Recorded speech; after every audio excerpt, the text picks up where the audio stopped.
அன்பு நேயர்களுக்கு இனிய வணக்கம். இது உங்கள் தமிழன் தொலைக்காட்சியின் அரசியலங்கம் நிகழ்ச்சிக்கு உங்களை அன்புடன் வரவேற்பதில் மகிழ்கிறேன். நம் நிகழ்ச்சிக்கு இன்று சிறப்பு அழைப்பாளராக நம்முடன் இணைந்திருப்பவர் சேப்பாக்கம் திருவல்லிக்கேணி தொகுதியின் தாவேகா நிர்வாகி MK ஷெரீப் அவர்கள் நம்முடன் இணைந்திருக்கிறார். அவரை அன்புடன் வரவேற்போம். வணக்கம் சார், எப்படி சார் இருக்கீங்க? நல்லா இருக்கும் சார். தாவேகாவுடைய நிர்வாகி, அதுவும் சேப்பாக்கம் திருவல்லிக்கேணி தொகுதி ஒரு ஸ்டார் வேல்யூவான தொகுதி இல்லையா? உதயநிதி ஸ்டாலின் போட்டியிட்ட தொகுதி. சென்னையில் அவங்க வென்றதே 2 இடம் தான், ஒன்று துறைமுகம், ஒன்று சேப்பாக்கம் தான். அதையும் விட்டுருந்தாங்கன்னா சென்னை ஃபுல்லாக விஜயோட கண்ட்ரோலில் வந்துட்டு. இப்போ இந்த ஆட்சிக்கு வந்தாச்சு, 2 மாதம் ஆச்சு. எப்படி போயிட்டுருக்கு சார் ஆட்சி உங்கள் பார்வையில்? அதாவது சார், சர்க்கார் படம் ரிலீஸ் ஆடியோ லான்ச்சில் வந்து தலைவர் வந்து ஒரு டைலாக் ஒன்று சொன்னார். எல்லாம் அடிபட்டு மிதிப்பட்டு ஒருத்தர் ஏந்து வருவான், அவன் தலைமையில் அமையும் ஒரு சர்க்கார். அந்த சர்க்கார் தான் இப்போ நடந்துட்டு. சினிமா மாதிரி தான் நடந்துட்டு இருக்கீங்களா? அப்படி கிடையாது. ஒரு புது ஆள், அதாவது நீங்கள் வந்து 60 ஆண்டு காலம் வந்து வீணடிச்சிட்டிங்க. 60 ஆண்டு காலத்தில் வந்து மக்களுக்கு வந்து எந்த பலனும் வந்து கிடைக்கல. எல்லாம் வந்து ஊழலாச்சு. எந்த சிஎம் வந்தாலும் ஊழல் ஊழல் ஊழல் ஊழல்லையே காலம் ஓட்டிட்டாங்க. அவர் யாராவது ஒருத்தர் விட்டுட்டு போனார்னு சொன்னால் அவர் கடன் வச்சுட்டு போவார். மறுபடியும் இவர் வருவார், இவர் வந்து அவங்க மேலே போட்டு பழியை போட்டு நிற்பார். மறுபடியும் இவர் கடன் வச்சுட்டு போவார். இந்த மாதிரி ஆட்சிங்க தான் போயிட்டு இருந்தது. பட் இப்போது இந்த ஒரு 3 மாதம் ஆனால் வந்து இன்னும் வந்து டைம் தேவை. இந்த 3 மாதத்தில் வந்து ஒன்றையும் பண்ண முடியாது. 60 ஆண்டு கால ஆட்சியை வந்து இந்த 3 மாதத்தில் கம்பேர் பண்ண முடியாது. அது கம்பேர் பண்ணால் அது உண்மையிலேயே வந்து அவங்க கேட்குற கேள்வியே தப்பு. அது கம்பேரிஷன் வந்து ஏற்புடையது இல்லை தான். கேட்குற கேள்வி தப்பு. நீங்கள் சொன்னீங்க இல்லையா, எல்லாம் கடன் கடன் கடன் வச்சுட்டு போயிட்டீங்க. புதுசாக ஒருத்தர் வருவார், சர்க்கார் பட டைலாக் மாதிரி தான் வந்துட்டார், அடிப்பட்டு மிதிப்பட்டுன்னு. அவங்களாம் கடன் வச்சுட்டு போனாங்க. இவர் கடன் வாங்காமே ஆட்சி பண்ண முடியும்னு நினைக்கிறீங்களா? கடன் வாங்காமல் நான் சார், இப்போ ஆல்ரெடி கடன் இருக்கேன். இப்போ இந்த 2 மாதத்தில் ஒரு 21,000 கோடி வாங்கியிருக்காங்க. தெரியும், 26 கோடி வாங்கியிருக்காரு. எனக்கு வந்து ரொம்ப அதிகமாக வந்து உங்களை மாதிரிலாம் திறமையாக பேச தெரியாது. திறமை இல்லை, கேள்வி தான். இல்லை சொல்கிறேன். தமிழ்நாட்டோட ஒரு நாள் வருமானம் எவ்வளோ சார்? சொல்லுங்கள் சார். அது கிட்டத்தட்ட ஒரு இத்தனாயிரம் கோடி அப்படின்ற ஒரு கணக்கு இருக்கு இல்லையா? அப்போ அதெல்லாம் வந்து இன்னும் வரும் இல்லை, ப்ளஸில் வரும் இல்லையா? அந்த கடன்லாம் அடைக்கலாம் இல்லையா? இல்லை, 40 நாளில் வந்து 60 நாள் ஆயிடுச்சு. இந்த 60 நாளில் அந்த வருமானம் வந்திருக்கும் இல்லையா? அப்படி கிடையாது. நான் சொல்கிறது பழைய டியூஸை வந்து அடைக்கணும், பழைய கடனை அடைக்கணும். இப்போ இதில் வந்து அந்த 21,000 கோடியில் வட்டி மட்டுமே ஒரு அமௌண்ட்டு கட்டியிருக்காங்க. கண்டிப்பாக இருக்கும் சார், நான் இல்லைன்னு அதுதான் சொல்லேன். அதிமுக ஆட்சியில் இருந்த கடனை திமுக ஆட்சி அடைக்கணும்ல. அந்த கதை வந்து நம்மளுக்கு தெரியாது சார். அவங்க அடைச்சாங்க அடைக்கல, அதுக்கு தான் அவங்க கடன் வாங்கியிருப்பாங்க. நான் வந்து தாவேகா பற்றி தான் நான் பேசுவேன். அதே தான் சொல்கிறேன். டிஎம்கே தாவேகா. டிஎம்கே வச்சுட்டு போன கடனை வந்து அதிமுக வச்சுட்டு போனது கடனே கிடையாதுன்றீங்க. அது நான் சொல்ல வேண்டியதே இல்லையே சார். அதிமுக காரன் பேசணும், அது திமுக காரன் பேசணும் சார். அது திமுக மட்டும் எப்படி நீங்கள் சொல்லலாம்? திமுக வச்சுட்டு போன கடன் தானே தாவேகா கிடைக்கும். திமுகவுக்கு முன்னாடி அதிமுக தானே இருந்துருக்கு. அது நான் பேசக்கூடாதுங்க, நான் தான் சொல்கிறேன். அது நான் பேச பாதி பேர் நீங்கள் வந்தனால உங்கள் கட்சி என்ன, நாங்கள் 3 மாதத்துல தான் நிற்கிறோம். நாங்கள் அதனால பேச மாட்டீங்க. கல்யாணம் ஆகி இப்போ தான் கரு உருவாகிடுது, குழந்தை பெற்றுக்கணும், அதுக்கப்புறமா அது நல்லது கெட்டு பார்க்கணும், அதெல்லாம் நிறைய இருக்குது. அதே நேரத்தில் இப்போ தாவேகால நிறைய பேர் பிரச்சனைன்னு நிறைய ஆடியோ வீடியோலாம் நீங்கள் பார்த்துருப்பீங்க. இவங்கெல்லாம் இப்போ நிறைய ஒரு சில எம்எல்ஏ மேலே வந்து பாலியல் புகார் கூட ஒருத்தவங்க கொடுத்துருந்தாங்க. அதெல்லாம் அப்படியே விட்டுட்டாங்களே. கீழே மட்டத்தில் உள்ள சின்ன சின்ன நிர்வாகிகள் மட்டும் நிற்கிறாங்களே, இதை எப்படி பார்க்குறீங்க சார்? இது நீங்கள் கேள்விக்கு வந்து நம்மளுக்கு ஆதாரங்கள் முக்கியமாக தேவை சார். பேப்பர் நியூஸு, இதில் வருது, ஃபேஸ்புக்கில் வரும் பாருங்கள், சோசியல் மீடியாவில் அந்த நியூஸு. ஏன்னா இப்போல்லாம் என்ன பண்ணுறாங்கன்னா, கடந்த ஆட்சியில் வந்துட்டு உங்களுக்கு தெரியும், செஞ்சதே வந்துட்டு என்ன சொல்லுவாங்கன்னா, இல்லைங்க அது எல்லாம் கிராஃபிக்ங்கன்னுவாங்க. அது நான் பேசலை. அதிமுகவில் இருந்த அமைச்சர்களும் பேசுனாங்க, திமுகவில் இருக்கிற அமைச்சர்களும் பேசுனாங்க, இதெல்லாம் நாங்கள் பேசுனது கிடையாது, இதெல்லாம் கிராஃபிக்கு. அந்த மாதிரி இந்த ஆட்சியை கெடுக்கிற வகையில் வந்துட்டு இதை வந்து ஒரு பொய் பிரச்சாரமாக வந்து பண்ணிகிட்ருக்காங்க. இது உண்மை அப்படின்னு சொன்னா, சிஎம் வந்து அவருடைய உளவுத்துறை டீம் வந்து பக்காவாக வச்சிருக்கிறார். அவர் என்ன ஆப்ரேட் பண்ணுறாரு, அவர் என்ன செய்கிறான்றது அந்த உளவுத்துறைக்கும் அவருக்கும் தான் அது தெரியும். வெளியே 3வது ஆளுக்கு தெரியறதுக்கு வாய்ப்பு இல்லை. ஆனால் ஏதோ வந்து உள்ளே வந்து ஒரு நல்ல விஷயம் நடந்துன்னு இருக்குது. நடக்காமல் இல்லை. சிஎம் வந்து அவருடைய தாய்மார்களையும் ஆகட்டும், இல்லை தங்கச்சி ஆகட்டும், அக்கா ஆகட்டும், தம்பி ஆகட்டும், அண்ணன் ஆகட்டும், எல்லாரையுமே பாதுகாத்துட்டு தான் இருக்கார். இதுதான் உண்மை. மற்றபடி சோஷியல் மீடியாவில் வர்றது, பேப்பரில் வர்றதெல்லாம் வச்சுட்டு நம்ம பேச முடியாது. இப்போ சோஷியல் மீடியாவில் பேப்பரில் வர்றது தானே ஏற்கனவே விஜய் அவர்கள் பிரச்சாரம் பண்ணிட்டு இருந்தாங்க. என்ன பிரச்சாரம் பண்ணாங்க சார்? என்ன பிரச்சாரம் பண்ணாங்க சொல்லுங்கள். இந்த 10 ரூபா வாங்குறது எல்லாம் வீடியோ சோஷியல் மீடியாவில் வந்தது தானே. அது உண்மையாக பொய்யா சார்? இப்போ 20 ரூபா வாங்குறதும் சோஷியல் மீடியாவில் வருது இல்லை? இல்லை சார், இப்போ அதுவும் உண்மை தானே? இல்லை சார். இல்லை நீங்கள் எனக்கு வந்து இல்லை சார், இருங்க, எனக்கு வந்து உங்களுக்கு அந்த பழக்கம் இல்லை சார். இல்லை, ஓகே, அது ஒத்துக்கிறேன். நீங்கள் நான் வந்து அது இருந்தால் நான் சொல்கிறேன். இல்லை, இப்போ 10 ரூபா வாங்கின வீடியோ வருதுன்னு அது வேகமாக ஆமாம் சார் அது உண்மையாக பொய்யான்னு சார். 10 ரூபாய் 20 ரூபா வாங்குற வீடியோ வந்துட்டு இருக்குல்ல, அப்போ அதுவும் உண்மையாக பொய்யான்னு ஒரு நிமிஷம். 10 ரூபாய் மேட்ரு வந்து பொதுமக்கள் எல்லாரும், நான் வந்து ஒரு பொது அமைப்புலையும் இருக்கிறவன், நான் தாவேக்கா மட்டும் இல்லை, நான் பொது அமைப்புலையும் இருக்கிறவன். என்னோட வந்து சாதாரண அடிப்படை மக்கள், அடிப்படைனா பிளாட்ஃபார்ம் பீப்புள், பிளாட்ஃபார்ம் விண்டர்ஸ், இவங்கெல்லாம் வந்து என்னோட தொடர்பில் இருக்கிற ஆளுங்க. இதில் நம்ம வியாபாரி சங்கத்தில் 10 ரூபா வீடியோ மட்டும் பார்த்துருக்கீங்க, 20 ரூபா வீடியோ பார்க்க இல்லை. நான் சொல்கிறது 10 ரூபா வீடியோ நான் பார்க்கல.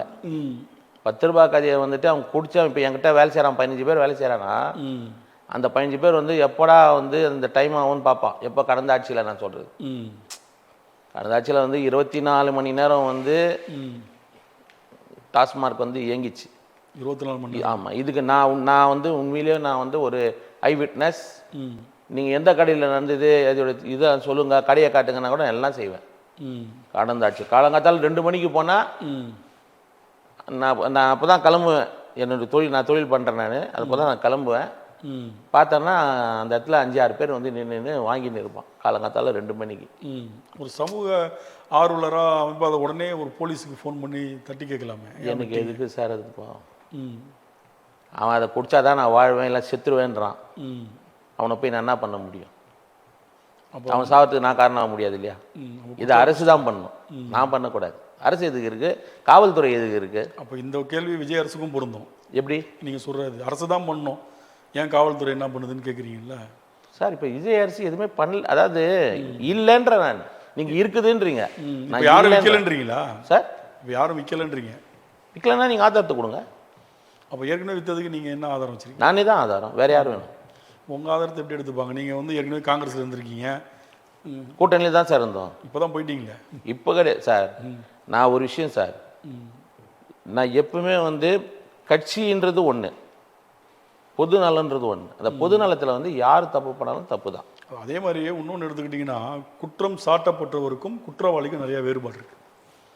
ஒரு போலீஸ் உடனே ஒருத்தனை பிடிக்குது, எஃப்ஐஆர் போடுதுன்னா அது குற்றம் சாட்டப்பட்டவர் தான். அவர் குற்றவாளின்னு சொல்கிறது யாருன்னா கோர்ட் இல்லையா? இப்போ நீங்கள் அதுக்கு முன்னாடி சொன்னதுக்காக சொல்கிறேன், அதுதானே நீங்கள் சொல்ல வரீங்க. குற்றவாளி வேறு, குற்றம் சாட்டப்பட்டவர் வேறு. இப்போ 80% கேசஸ் வந்து முதல்ல அரெஸ்ட் பண்ணும்போது குற்றம் சாட்டப்பட்டவர் தான். கோர்ட்டில் போய் அது கன்வென்ஷன் ஆகும்போது தான் குற்றவாளியாக அவர் தீர்மானிக்கப்படுறார். ஒரு விஷயத்தை நான் தெளிவாக சொல்லிடுறேன் சார்.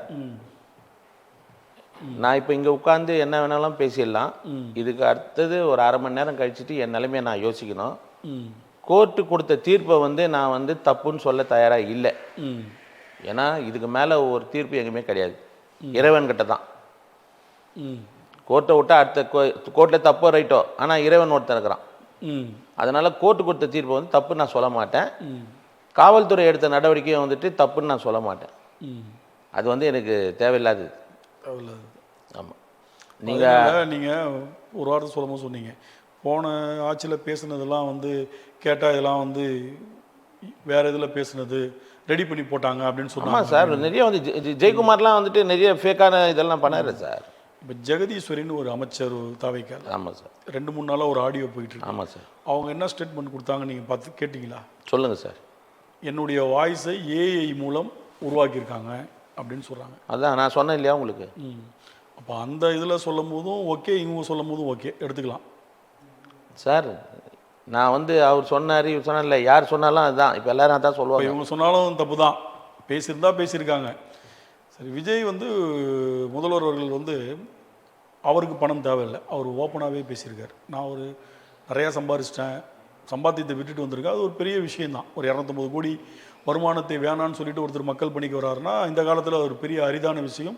அதை நானே ஒரு ஆச்சரியமாக தான் பார்க்குறேன் அப்படின்னு வச்சிங்களேன். அவருக்கு தேவையில்லை, அவருக்கு பணம் இருக்குது, ஒரு 5 தலைமுறை இன்னும் சாப்பிட்றதுக்கு இருக்குது, மக்கள் பணி செய்ய வந்திருக்காரு. ஆனால் மற்றவங்களும் அப்படியே இருப்பாங்கன்னு நினைக்கிறீங்களா? மற்றவங்க இருப்பாங்கன்னா எல்லாருமே வந்துட்டு ஏதோ ஒரு தொழில் பண்ணி சம்பாதிக்கிறாங்க சார். இதில் இருக்கிற எம்எல்ஏ ஆகட்டும், மினிஸ்டர்ஸ் ஆகட்டும், இதுக்கு முன்னாடி இந்த பதவி ஏற்றுக்கிறதுக்கு முன்னாடி அவங்கெல்லாம் வந்து ஏதோ ஒரு தொழில் பண்ணி 3 வேளை சாப்பிட்டுட்டு இருந்தாங்க. அதில் ஏதோ சேமிப்பு பண்ணி ஏதோ வாங்கியிருக்கிறாங்க, ப்ராப்பர்ட்டிஸ் வாங்கியிருக்காங்க, அவங்களோட உழைப்பில் அவங்க இருந்திருக்கிறாங்க. இப்போ வந்து உங்களுக்கு அதில் என்ன பிரச்சனை இருக்கா? இல்லை, இப்போ வழக்கறிஞர் நியமனம், அரசு வழக்கறிஞர் நியமனத்தில் நிறைய ஆடியோ போயிட்டு இருந்துச்சு. அதில் ஒரு தாவைக்கா நிர்வாகியே ஒரு வழக்கறிஞர் பெண்மணி பேசுகிறாங்க. இவங்க 15 லட்ச ரூபா எதிர்பக்கம் கேட்குறாங்க. நான் கட்சிக்காரங்க என்கிட்டயே இவ்வளோ கேட்குறீங்கன்னா 12 லட்ச ரூபா கொடுங்கன்றாங்க. அந்த ஆடியோ பரவலாக எல்லா தொலைக்காட்சிகள்லையும் வந்தது, நிறையா சமூக வலைதளங்களில் வந்தது. அதன் அடிப்படையில் அந்த அம்மையார் வந்து கோர்ட்டில் கேஸ் போடுறாங்க. இது ஊழல் நடக்குது அரசு வழக்கறிஞர் நியமனத்தில், விஜய் அவர்களுக்கு இது தெரிஞ்சு நடக்குதா தெரியாமல் நடக்குதான்னு தெரியல, அவர் வந்து லஞ்சத்தை ஒழிக்கணும்னு சொல்கிறாரு, ஆனால் கட்சியினரே வாங்குறாங்க, என்கிட்டயே கேட்டாங்க அப்படின்ற மாதிரி அவங்க ஒரு ரிட்டு மனு ஒன்று போட்டு கோர்ட்டில் அந்த கேஸ் போகுது. அதுக்கு கரெக்டாக பண்ணணுன்னா என்ன பண்ணுவாங்க, இந்த மாதிரி ஒருத்தவங்க ஒரு குற்றச்சாட்டை போல்டாக ஆதாரத்தோடு வைக்கிறாங்க ஆடியோவோட. சார் 2 விஷயம் சார். நான் ஃபர்ஸ்ட்லேருந்தே சொல்லிட்டு வரேன், நீங்கள் ஆடியோ விஷயத்தை வந்து வச்சு பேசாதீங்க, நான் சொல்லிட்டு வரேன். ஏன்னா ஒரு வழக்கறிஞர் வந்து பல வந்து கேஸை வந்து ஹேண்டில் பண்ணுறவர். ஒரு கால் வந்து இப்போ நான் கூட நீங்கள் கூட யாராக இருந்தாலும் ஒரு கால் ஒருத்தட்டு நம்ம பேசுகிறோன்னா வாட்ஸ்அப் காலில் வந்து பேசுவாங்க, இல்லை நேரில் வாங்கன்னு சொல்லுவாங்க. வாட்ஸ்அப் காலே யாருமே வந்து இந்த மாதிரி விஷயத்துகளில் வந்து தொலைபேசியில் வந்து பேசி ரெக்கார்டிங் பண்ணுற அளவுக்குலாம் வந்து போக மாட்டாங்க. இன்றைக்கி வந்து சோஷியல் மீடியா வந்து அந்த அளவுக்கு வந்து எல்லாருக்குமே சொல்லி கொடுக்குது, நல்ல விஷயத்தையும் சொல்லி கொடுக்குது, கெட்ட விஷயத்தையும் சொல்லி கொடுக்குது. ஸோ அந்த ரெக்கார்டிங்க்கு வந்து நான் வந்து பதில் சொல்கிறதுக்கு எனக்கு அது இது இல்லை, எனக்கு தெரில. நீங்கள் மறுபடியும் அதே கொஸ்டின் ரைஸ் பண்ணல. இப்போ நீங்கள் சொன்னது தான் நான் திருப்பி கேட்குறேன்னே தவிர நான் ரைஸ் பண்ணல. அதேதாவது நீங்கள் அது ஏற்புடையது இல்லைன்னு சொல்லும்போது அதே உங்கள் கட்சி வந்து அந்த பெண்மணியை கட்சி விட்டு நீக்கிட்டாங்க. இப்போ லேட்டஸ்ட்டாக 2 நாளைக்கு முன்னாடி அந்த ஆடியோவில் பேசின நபரையும் கட்சி விட்டு நீக்கியிருக்காங்க. ஆனால் அவர் சொன்ன மேலிடத்தை கூப்பிட்டு விசாரிக்கவே இல்லை, அப்படியே முடிச்சு விட்டாங்க மேட்ரு. நீக்கிட்டாங்கன்ற போது மேலிடத்தில் கேட்காமையா நீக்கிட்டாங்க? அவரை கூப்பிட்டு கேட்கணும்ல, இல்லை கேட்காம நீக்கிட்டாங்க. ஆமாம், அவரை கேட்கவே இல்லை. அவர் எப்படி சொல்கிறீங்க? மேலிடத்தில் கேட்காம பேட்டி கொடுத்துருக்காரு. என்ன கிடையாது சார், என்ன வந்து நீக்கிட்டாங்க சார். இன்னி வரைக்கும் டிவிகேல வந்து இன்னி வரைக்கும் பழைய நிர்வாகிங்க, ரசிகர் மன்ற நிர்வாகிகள், அவங்க தான் வந்து இன்னும் கூட கட்சி பொறுப்பில் அப்படியே வந்து கண்டினியூ ஆகின்னு இருக்காங்க. ஒன்றும் பிரச்சனை இல்லை, அவங்க வந்து தெளிவாகல. நல்லா புரிஞ்சுக்கிங்க. அப்போ தெளிவு இல்லைன்றீங்க? அப்படி கிடையாது, அந்த தெளிவு வேற. அதாவது வருமான நோக்கில் வந்து சம்பாதிக்கணும். நான் சாம்பிள் வந்து என்ன சொல்லணும், 2 கட்சி இல்லை 3 கட்சி இல்லை 5 கட்சி இல்லை 10 கட்சி, அந்த கட்சியில் இருக்கிற வட்ட செயலாளர், பகுதி செயலாளர், மாவட்ட செயலாளர், இவங்க ஒரு வருமானத்தை வந்து பார்ப்பாங்க. பொறுப்பில் இருக்கும்போது வருமானத்தை பார்ப்பாங்க. இன்றைக்கி இந்த இதில் ஒரு பொறுப்பில் இருக்கிறவங்க அந்த மாதிரி இல்லை, தன்னுடைய பாக்கெட்லேருந்து எடுத்து தான் பண்ணுறாங்க. நம்மகிட்டையும் வந்து அந்த விஷயத்த வந்து தெரிவிக்கிறாங்க. எவ்வளோ நாளைக்கு சார் பாக்கெட்லேருந்து எடுத்து பண்ணிகிட்டே இருப்பாங்க? அப்போ அவங்களுக்கு வருமானம் பெரிய லெவலில் வருதோ? அது வந்து மேல் இடத்துல தான் அவங்க தான் வந்து ஏதாவது சோர்ஸ் பண்ணணும் சார், ஏதாவது அவங்களுக்கு ஹெல்ப் பண்ணணும். சோர்ஸ் தான் நான் கேட்குறேன். அந்த சோர்ஸ்னா என்ன? சோர்ஸ்னா என்ன, அவங்களுக்கு இப்போ கரப்ஷன் இல்லை. கட்சியிலேருந்து நிதி கொடுக்க சொல்கிறீங்களா? என்ன சார், கட்சியிலேருந்து நிதி கொடுக்கணுன்றீங்களா? அவர் தான் வந்து சொல்லிட்டாரு சார், நீ மாநாடு நடத்த தேவையில்லை, மீட்டிங் தர தேவையில்லை, நீ வந்து என்ன சொல்கிறது கிஃப்டெல்லாம் வந்து கொடுக்க வேண்டிய அவசியம் கிடையாது, எதுவுமே பண்ண தேவையில்லை, எல்லாமே நாங்கள் வந்து பார்த்துப்போம், நம்ம நடத்துகிற ஆட்சியை பார்த்து மக்கள் வந்து நம்மளை வரவேற்கணும், மக்கள் நம்மளை வரவேற்கணும். இப்போ வரப்போகிற கவுன்சிலர் எலெக்ஷனில் கூட கிரவுண்ட் ஒர்க் வந்து இப்போ எல்லாமே வீதியாக நடந்துன்னு இருக்குது. எல்லா வீதியிலையும் போய் குடிநீர் வசதி இருக்கா, கழிவு நீர் வசதி இருக்கா, புரியுங்களா, சுகாதாரம் கரெக்டாக இருக்கா அப்படின்னு சொல்லிட்டு எல்லாத்தையுமே வந்து இப்போ கிரவுண்ட் ஒர்க்கில் வந்து நடந்துன்னு இருக்குது. இப்போ நானும் வந்து கிரவுண்ட் ஒர்க்கில் எல்லாமே நாங்களாம் டீமாக ஒர்க் பண்ணிகிட்ருக்குறோம், எல்லாமே நாங்கள் பண்ணிகிட்ருக்கோம். டோட்டலாக எல்லாருமே வந்து அலர்ட்டாக வந்து பண்ணிகிட்டு இருக்கிறாங்க. உங்களுக்கு அப்படி ஏதாவதுன்னா அதிகாரிங்க வந்து கார்பரேஷனை பொறுத்த வரைக்கும் இருக்கிற அதிகாரிகளை வந்து கேளுங்க, என்ன சார் இந்த மாதிரி எல்லாம் கேள்வி போடுறோமே ஏதாவதுலாம் இருக்கான்னு கொஞ்சம் கேளுங்க, அவங்களே உங்களுக்கு சொல்லுவாங்க. நாங்கள் அவங்களுக்கு சப்போர்ட்டிவாக ஒர்க் பண்ணுறோம், கார்பரேஷனுக்கு சப்போர்ட்டிவாக நாங்கள் வந்து குடிநீர், அதாவது கழிவு நீராகட்டும் குடிநீராகட்டும் எந்த விஷயமாகட்டும் நாங்கள் சப்போர்ட்டாக வந்து கூட இருக்கோம், சொல்கிறோம். அதே நேரத்தில் விஜய் அவருடைய பிரச்சாரம் வந்து ஆரம்பத்தில் பார்த்தீங்கன்னா திமுக அரசை எதிர்த்து வந்து செக்ஸுவல் ஹராஸ்மெண்ட், பெண்கள், அப்புறம் கஞ்சா, போதைப்பொருள் இதுதான் முன்னிறுத்தி பெரிய லெவலில் பண்ணியிருந்தார். அப்படியே ஆட்சி மாறியும் எதுவும் குறைஞ்ச மாதிரி இல்லைன்றது பரவலான குற்றச்சாட்டு நாளிதழ்களில் நம்ம பார்த்துட்டு தான் இருக்கோம். ஏன் இதுக்கு இன்னும் கடுமையான ஒரு சட்டம் போட்டு எதுவுமே பண்ணாமல் இருக்காரு? நம்மளுடைய நாட்டோட சட்டம் வந்து அப்படி இருக்குது சார். அப்போ அது அவருக்கு ஃபஸ்ட்டு அவருக்கு நீங்கள் சேர்க்காதீங்க. நான் தான் சொல்லிட்டேன். நான் அவர் தானே முதல்வர். இதுக்கு முன்னாடி எந்த ஒரு பிரதமரா? அதே தான் சொல்கிறேன். அப்படி கிடையாது. இதுக்கு முன்னாடி இருந்தவரும் முதல்வர், அவரை எதிர்த்து பேசினவர் இப்போ இருக்கிற முதல்வர்.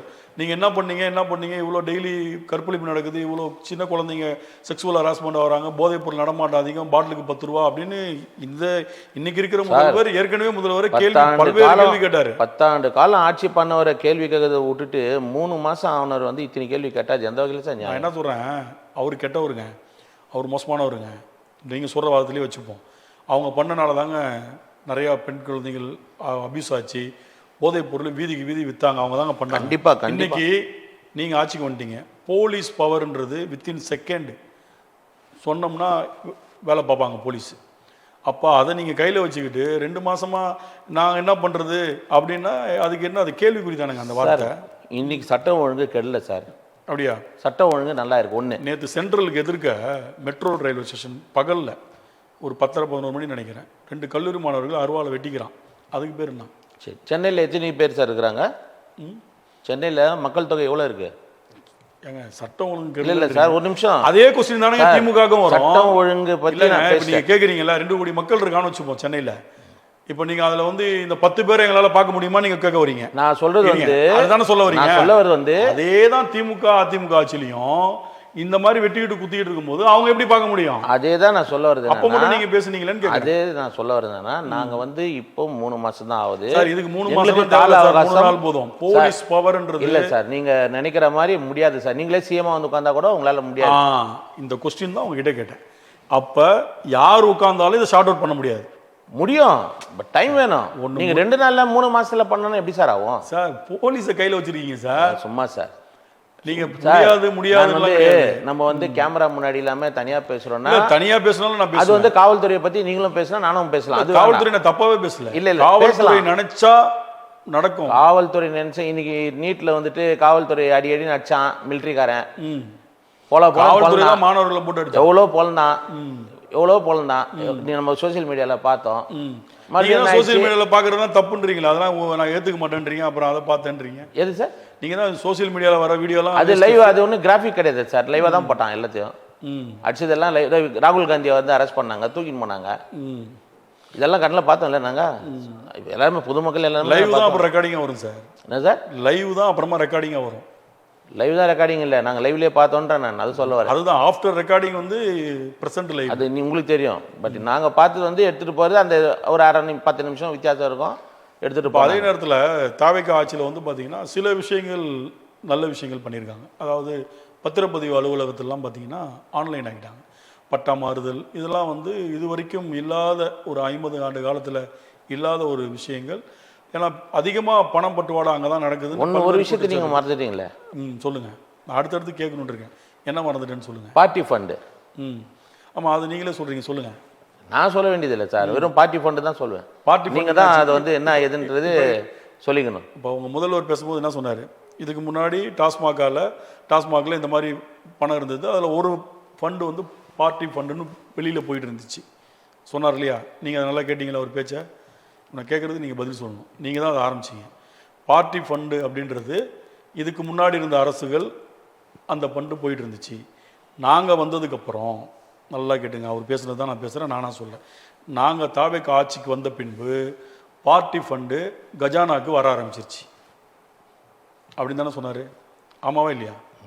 அப்போ அந்த பார்ட்டி ஃபண்டுன்றது என்ன? லஞ்சம். லஞ்சம் தானே, கமிஷன். சரி இருங்க, கமிஷனோ லஞ்சம் ஏதோ ஒன்று.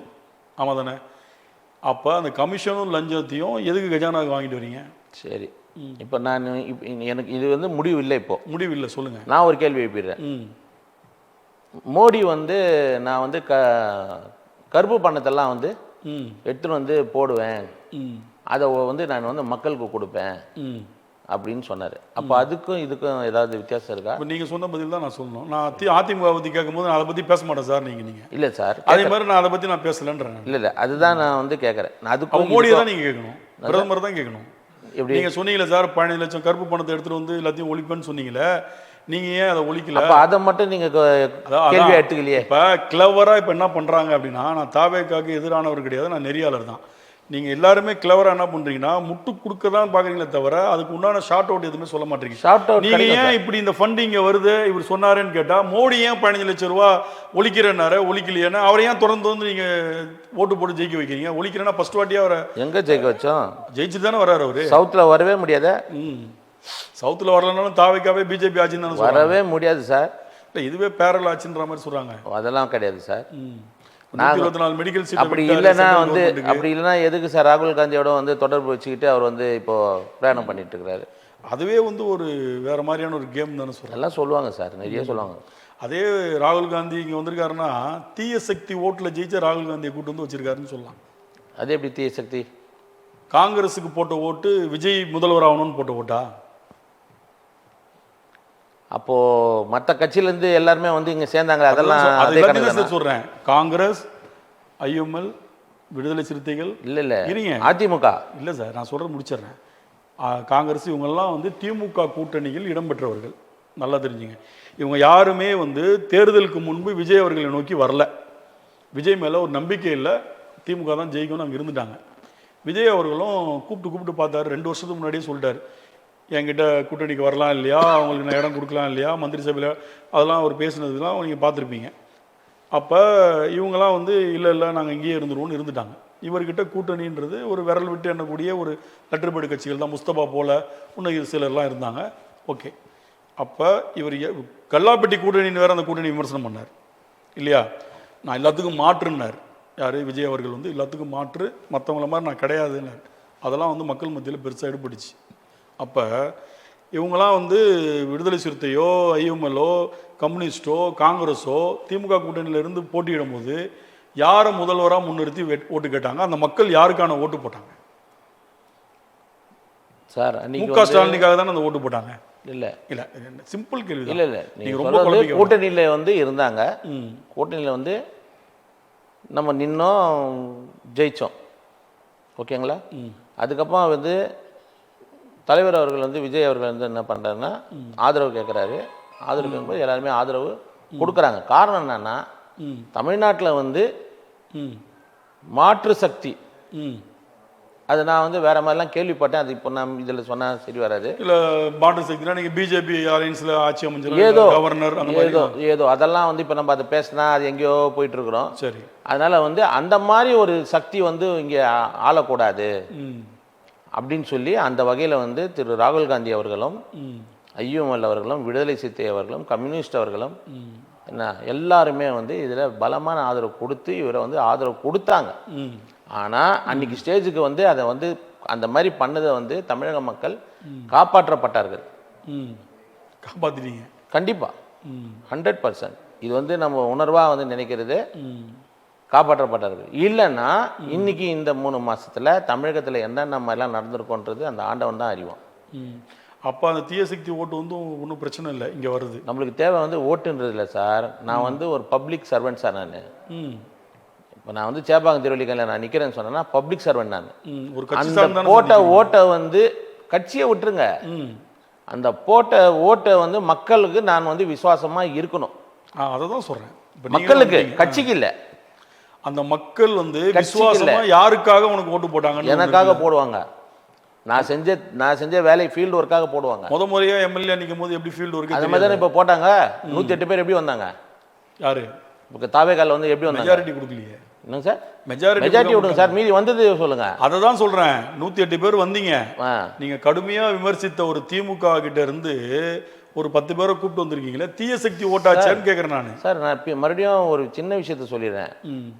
வேர்ல்டு ரெக்கார்டு இது வந்து விஜய் அவர்கள் வந்து இந்த அளவுக்கு வந்து சீட்டை எடுத்தது.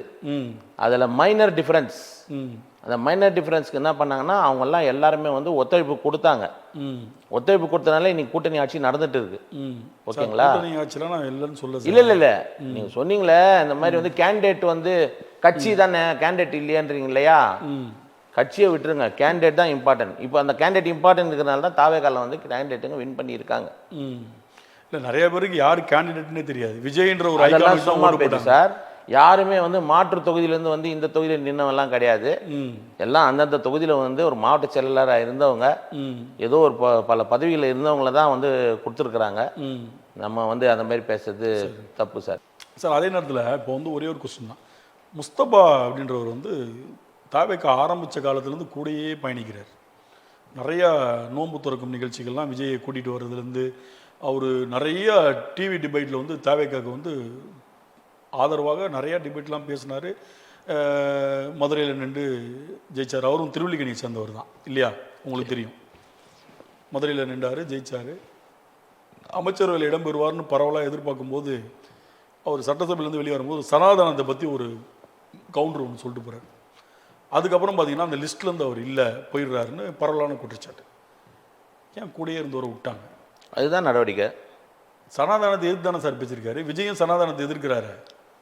அது என்ன அவர் பேசினாருன்றது அவங்க சனாதனத்தை நாங்கள் கொண்டு வர மாட்டோம், எதிர்ப்போம், அது தாவேகா அரசோட கட்டமைப்புன்ட்டாரு. அதுக்கு போய் எப்படி நடவடிக்கை எடுப்பீங்க? அது உங்களுக்கு ஆதரவு நடவடிக்கை வந்து எங்களுக்கு வந்து அதுதான் நடவடிக்கை அப்படின்னு நம்ம சொல்ல முடியாது. வேற ஏதாவது நடவடிக்கை இருக்கலாம் கூட. அதுதான் இல்லை, அப்படியெல்லாம் கிடையாது. அவர் கண்டிப்பாக அந்த மாதிரி பழி வாங்கும் நோக்கெல்லாம் வந்து தலைவர் அவர்களுக்கு வந்து கிடையாது. கிடைக்கும், வாய்ப்பு கிடைக்கும்.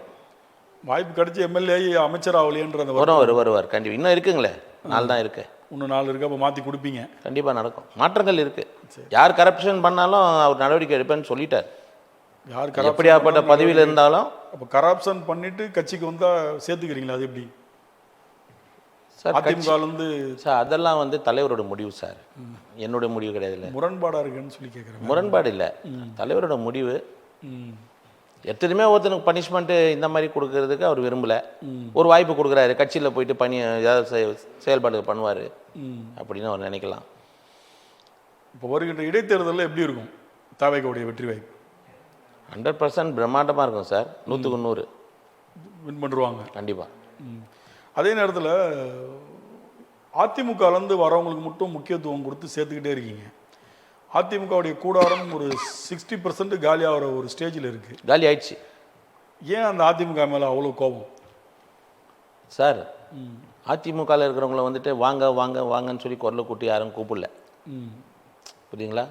அதேமாரி வரவங்கள வந்துட்டு நீங்கள் போங்க போங்கன்னு சொல்லி நம்ம சொல்ல. ஸோ வரவங்களை வந்து வரவேற்கிறாங்க. ஏன்னா இப்போ கருத்து படமே எப்படி போடுறாங்கன்னா தாவேக்கா பாதி அழிஞ்சிக்கிட்டே வந்து அதிமுகவாக மாறுதுன்ற மாதிரிலாம் பெரிய பெரிய வாய்ப்பே இல்லை சார், வாய்ப்பே இல்லை. இப்போ நான் வந்து காங்கிரஸில் வந்து 35 வருஷம் இருந்தேன். 45 வருஷம் 1990. அன்னிலேருந்தே பல தலைவர்களை பார்த்துட்டேன். ராகுல் காந்தி தலைவரை நான் சந்திச்சிருக்கேன். ஸோ இதெல்லாம் வந்து என் வாழ்க்கையில் வந்து உண்டு. ஆனால் நான் தாவேகாவுக்கு வந்தோடனே இவர் வந்து இந்த கட்சியில் வந்து ஒரு பொறுப்பில் இருந்தார், அதனால் அவருக்கு அந்த பொறுப்பு போடுங்க செய்யுங்கன்னு சொல்லி யாரும் வந்து இன்னும் கொடுக்கல. நான் நிர்வாகியாக தான் இருக்கிறேன். அப்போ நான் இன்னும் வந்து அப்ரண்டிஸாக தான் இருக்கிறேன். என்னோட 35 வருஷம் உழைப்பு அங்கே தான். திரும்பி 7 ஸ்டார்ட் பண்ணுறீங்க இங்கே? ஆரம்பிக்கிறேன். ஏன் ஆரம்பிக்கிறேன்? அதை நான் வருத்தப்படல. இது நல்ல கட்டமைப்பாக இருக்குது. நான் சொல்ல வர்றது என்னென்னா, கட்டமைப்பாக இருக்குது. நான் நல்லவனா கெட்டவனா நான் உணர்றதுக்கு அவங்களுக்கு 6 மாதத்துலேருந்து 1 வருஷம் ஆகும். அந்த 6 மாதத்துக்கு 1 வருஷத்துக்கு அப்புறமா தான் அவங்க என்ன பண்ணுவாங்க, இவருக்கு பதவி கொடுத்தா இவர் செயல்படுவாரா, இவர் நம்பிக்கைக்கு உண்டான ஆளா அப்படின்றது அவங்க யோசிப்பாங்க. நேற்று திமுகவில் வந்துட்டு அதிமுக விட்டு திமுகலையோ இல்லை மற்ற கட்சியிலேருந்து வந்து போனால் உறுப்பினர் அட்டை கொடுத்துருவாங்க. அந்த மாதிரி உறுப்பினர் அட்டை கொடுக்குற கட்சி இல்லை இது. இப்போ உங்களுக்கு உறுப்பினர் அட்டையே தரல? உறுப்பினர் அட்டை வந்து நான் போட்டுக்கலாம், ஆன்லைன் தான் போட்டுக்கலாம். பட் ஆனால் எனக்கு பொறுப்பு வந்து அவங்க வந்து சார் எல்லா கட்சியிலையுமே நீங்கள் வந்து சேர்ந்தோன்னு உறுப்பினர் அட்டை கொடுத்துருவாங்க. உறுப்பினர் அட்டை கொடுத்தா தான் நீங்கள் இந்த கட்சியில் சேர்ந்தீங்கன்னு அர்த்தம். அதுக்கப்புறம் உங்களுக்கு பொறுப்பு அதுக்கப்புறம்ன்றது 1 வாரம் 10 நாளே வந்து கட்சியில் பொறுப்பு போடுறாங்க. எல்லா கட்சியிலுமே உடனே கொடுத்துருவாங்க. நான் தான் சொல்கிறேன், நான் இந்த தான் சொல்கிறேன். கொடுத்துருவாங்க சொன்னீங்க இல்லையா? அதிமுக திமுக மாதிரி இங்கே உடனே கொடுக்க மாட்டாங்க. நீங்கள கொடுக்க மாட்டாங்க. இல்லையங்க, ஆன்லைனில் உடனே பதிவு பண்ணிடுறாங்களே, பதிவு பண்ணோடனே அடுத்த 10 நிமிஷத்தில் அது டவுன்லோட் ஆகிடுது அந்த அட்டை. ஆமாம் சார், ஆன்லைனில் தராங்க. நான் பொய் சொல்லியே தராங்க தான் சொல்கிறேன். உறுப்பினர் அட்டை நீங்கள் வாங்கிக்கலாம், பொறுப்பு தர மாட்டாங்க. பொறுப்பு தர மாட்டாங்க. அது எல்லா கட்சியிலுமே உண்டு. பொறுப்பு உடனே பெரிய லெவலில் வந்தால் தான் கொடுப்பாங்க. பெரிய அளவில் சின்ன அளவில் சார் கொடுக்குறாங்க, பண்ணுறாங்க. சரி, நம்ம அது அவங்க கொடுக்குறாங்க கொடுக்கலன்ட்டு நம்ம இதுக்கு அதெல்லாம். ஏன் சார் காங்கிரஸ்லேருந்து வெளியே வந்தீங்க? பாரம்பரியமான கட்சி காங்கிரஸ். ராகுல் காந்தின்ற ஒரு பெரிய ஐகான் இருக்காரு. இது ஒரு நல்ல கேள்வி. ஆண்டுகள் இருந்துட்டு நல்ல கேள்வி உங்கள் கேள்வி. நான் இப்போ பேசுறது வந்து நிறைய பேருக்கு வந்து காங்கிரஸில் இருக்கிற உறுப்பினர்களுக்கெல்லாம் வந்து ரொம்ப சந்தோஷமாக இருக்கும் நான் சொல்கிற பதில். கண்டிப்பாக சொல்லுங்கள், தெரிஞ்சுக்கிட்டோம். ஏன்னா எல்லாருமே பாதிக்கப்பட்டு இன்னும் பாதிக்கப்பட்டதே இருக்காங்க. தமிழகத்தை பொறுத்த வரைக்கும் முடிவுகள் வந்து டெல்லி தான். ஒரு எம்பி சீட் கொடுக்கணும், ஒரு எம்எல்ஏ சீட் கொடுக்கணும், ஒரு கவுன்சிலர் சீட் கொடுக்கணும் அப்படின்னா டெல்லி தான். இப்போது நான் ஃபீல்டு ஒர்க்கில் வந்து நான் ஒர்க் பண்ணுறேன். டெல்லி வந்து அது பார்க்கல. டெல்லி வந்து பார்க்கல. அப்போது இங்கே இருக்கிற தமிழ்நாடு காங்கிரஸ் கமிட்டியோட தலைவர் பேரில் வந்து என்ன ஆயிடுதுன்னா அவங்க ரெஸ்பான்சிபிலிட்டி அவங்களுக்கு கொடுக்குறாங்க. நீங்கள் வந்து ஒரு பேரை வந்து செலக்ட் பண்ணி எங்களுக்கு கொடுங்க சரி அப்படின்னு சொல்லிட்டு கொடுக்கும்போது என்ன ஆகுதுன்னா கண்டிப்பாக இதில் வந்து 100% விலை போகுது. அப்போது எங்களை மாதிரி உழைச்சவங்களுக்கு எங்கே இருக்குது வாய்ப்பு? தலைவர் ராகுல் காந்திக்கு வந்து எனக்கு பார்க்கக்கூடிய நேரம், பேசக்கூடிய நேரம் கிடைச்சதுன்னா இந்த விஷயத்த நான் அவர்கிட்டயே ஓப்பனாக சொல்லுவேன். அவருக்கு தெரியாமல் இருக்குன்றீங்க? யாருக்கு? ராகுல் காந்தி அவர்கள். Sir India sir, global sir. இந்தியாவில் வந்து எத்தனை மாநிலங்கள் இருக்குது, எத்தனை டிஸ்ட்ரிக்ட் இருக்குது, எத்தனை வார்டு இருக்குது.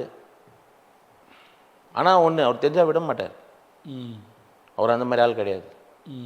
அவராகட்டும், சோனியாமா ஆகட்டும், இவங்கெல்லாம் வந்து பக்கா மேனேஜ்மெண்ட் பவர் ஜாஸ்தி அவங்களுக்கு. அந்த மேனேஜ்மெண்ட் பவர் இருக்கிறனால தான் டெல்லியில் வந்து அவங்க இன்னி வரைக்கும் கூட மேனேஜ்மெண்ட் பவரில் பக்காவாக இருக்கிறாங்க. பட் ஆனால் வந்து இந்த கிரவுண்ட் ஒர்க் அதில் ஃபெயிலியர் ஆகிட்டாங்க. கிரவுண்ட் ஒர்க்கில் வந்து கண்டிப்பாக சொல்கிறேன், இது வந்து ரொம்ப தப்பு நடக்குது. இதெல்லாம் வந்து நிறைய பேர் பிஜேபியுடைய அட்வான்டேஜ். எங்க காங்கிரஸின் கிரவுண்ட் ஒர்க் ஃபெயிலியர் தான் பிஜேபிக்கு அட்வான்டேஜ் இல்லையா? கண்டிப்பாக. ஏன்னா கிரவுண்ட் ஒர்க்கில் பிஜேபி வேறு லெவலில் இருக்காங்க.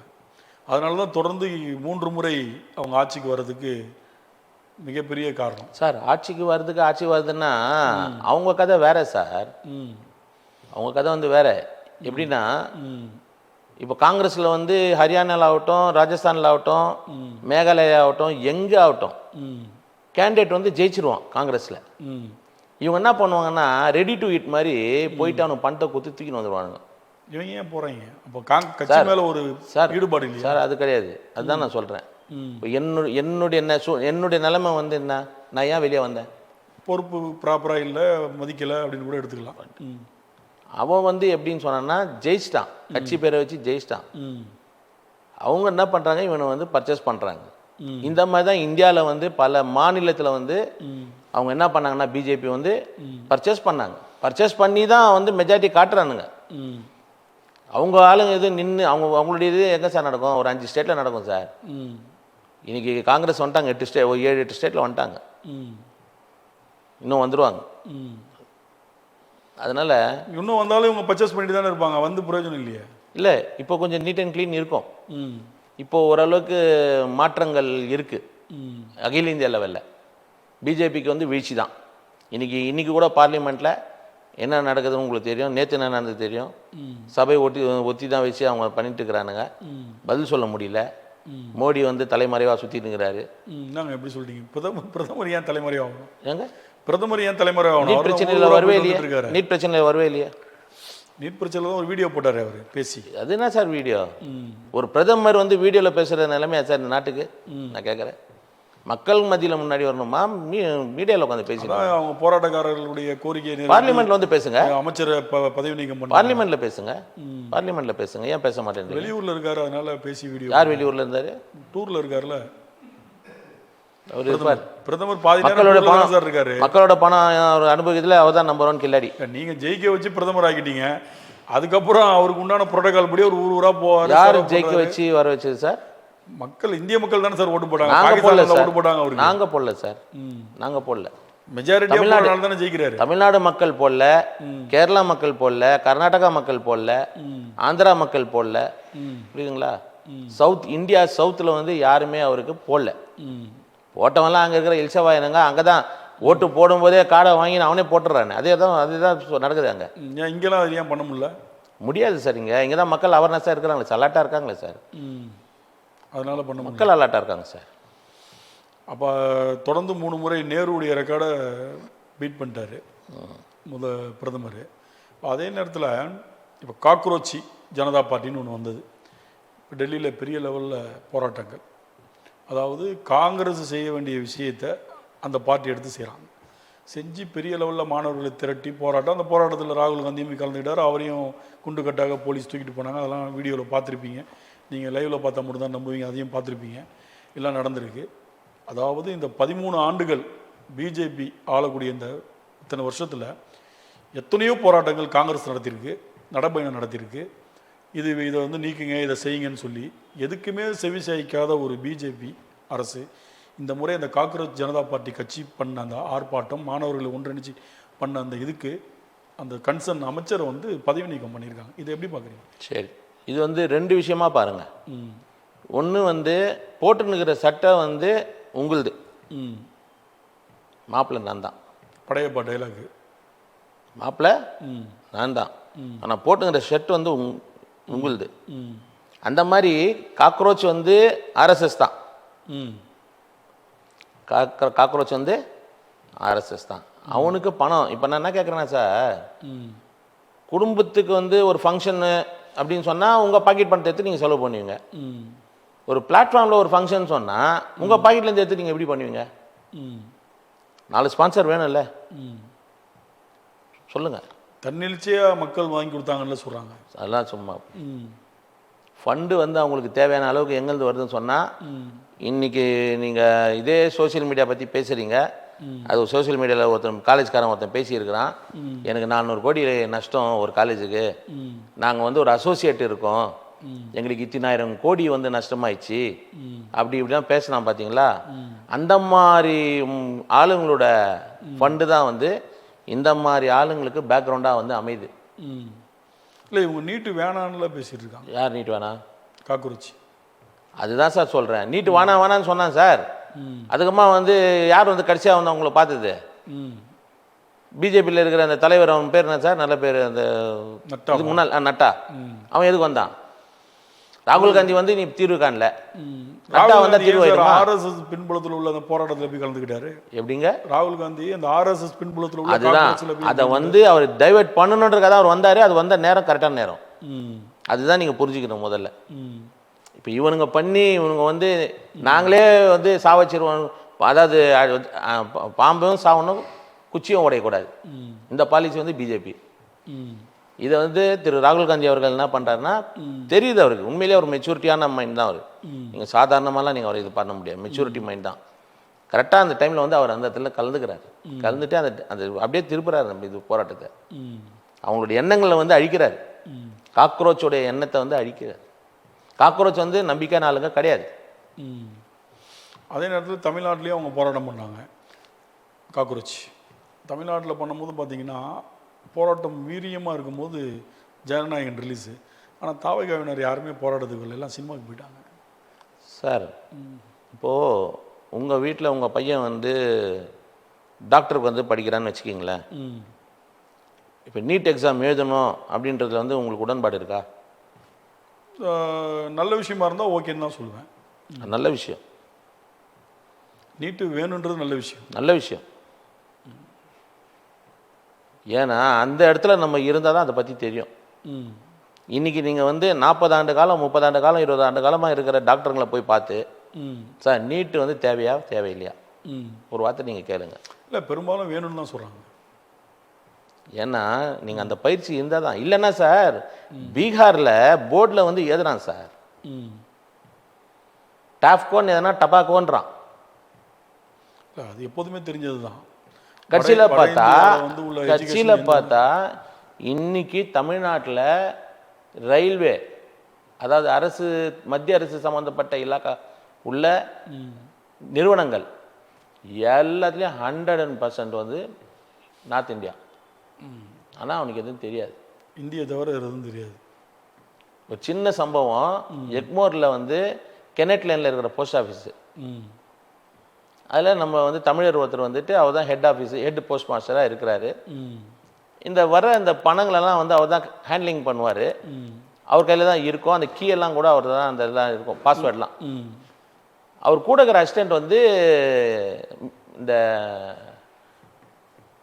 நல்ல ஊர் அது நார்த் இந்தியாவில், அந்த ஊர்லேருந்து என்ன பண்ணிக்கிறான், போஸ்டிங் வந்து ட்ரான்ஸ்ஃபர் இங்கே வந்திருக்கிறான் போஸ்டிங்க்கு. சரி, இப்போது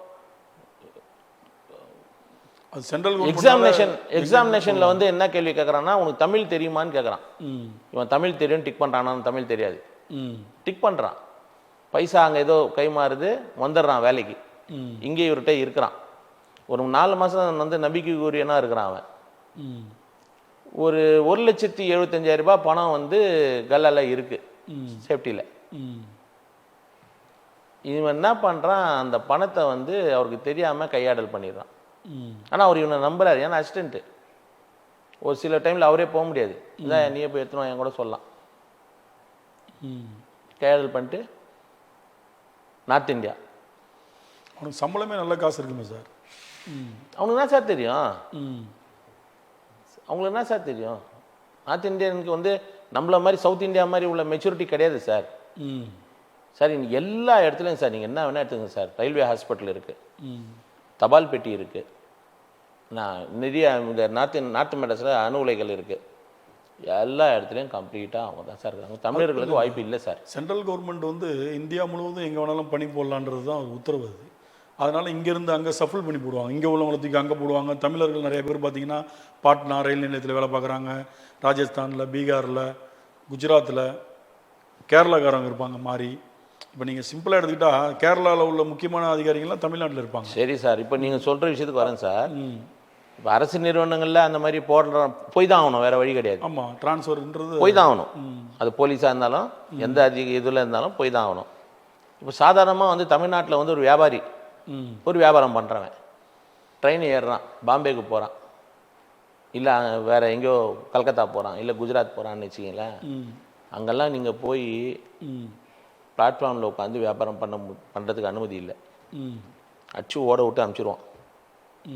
ஆனால் அதே இங்கே தமிழ்நாட்டில் நார்த் இந்தியர்ஸு வேலைக்கும் இருக்கிறாங்க, தொழிலும் பண்ணுறாங்க.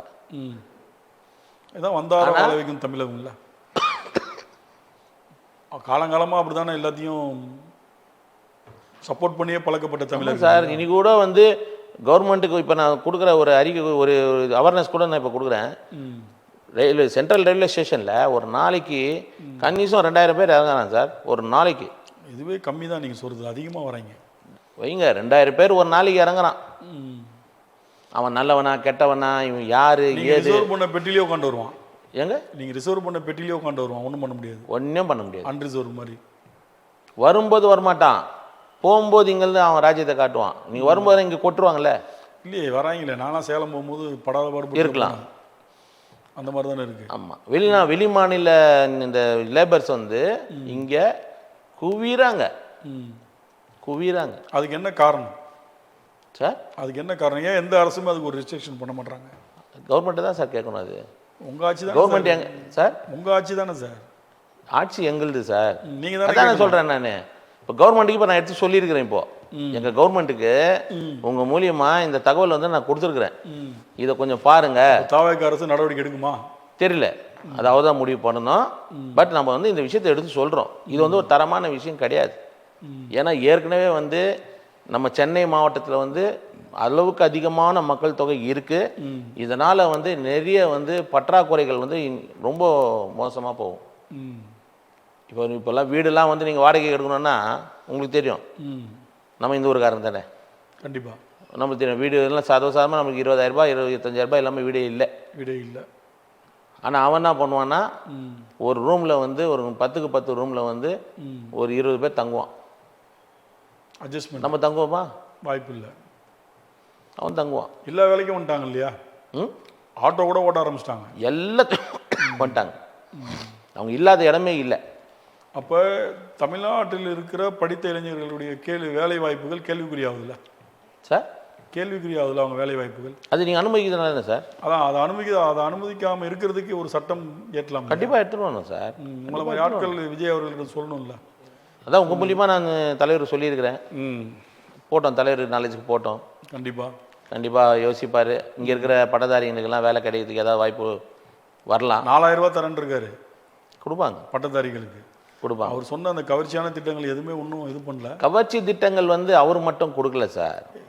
அதுதான் சார், கவர்ச்சி திட்டம் கலைஞர் பீரியட்லேருந்தே கவர்ச்சி திட்டங்கள் இருக்க தான் செய்யுது. ஜெயலலிதா அம்மாவும் கவர்ச்சி திட்டம் கொடுத்தாங்க. என்ன அப்போ நீங்களும் அவங்கள மாதிரி தான் அப்படின்றது தானே அர்த்தம்? என்ன சார்? அப்போ நீங்களும் அவங்கள மாதிரி தான். அவங்கள மாதிரி தான் அப்படின்னு கிடையாது சார். மக்களுடைய எதிர்பார்ப்பு ஏதோ ஒன்று இருக்குது சார். அதான் சார், கவர்ச்சி திட்டம் அவங்க கொடுத்தாங்கன்னா நீங்களும் கொடுத்தீங்கன்னா மக்களுடைய எதிர்பார்ப்பு ஏதோ ஒன்று இருக்குல்ல சார். கண்டிப்பா இவர் எதிர்பார்ப்பு ஓட்டு போட்டிருக்காங்க. இவர் சொன்னதெல்லாம் செய்ய மாட்டாரா? நல்லா இருக்கே, செய்வாங்க. 2500 ரூபா நல்லா இருக்கு, மோதிரம் தரன் இருக்காரு, 1 லட்ச ரூபா ஒரு பவுன் நகை, பட்டு புடவைன்னாரு, இதெல்லாம் புதுசா இருக்கு, படிச்ச இளைஞர்களுக்கு 4000 ரூபா நல்லா இருக்கு அப்படின்னு சொல்லி தானே அந்த ஒரு திட்டங்களை ஏற்புடையதா இருக்குமோ, நடக்குமோ, நடக்காதோன்ற ஒரு. கண்டிப்பா நடக்கும் சார். நீங்களும் கொஞ்சம் கால அவகாசம் எடுத்துக்கோங்க, உங்களுக்கு கண்டிப்பா அது தெரிய வரும்.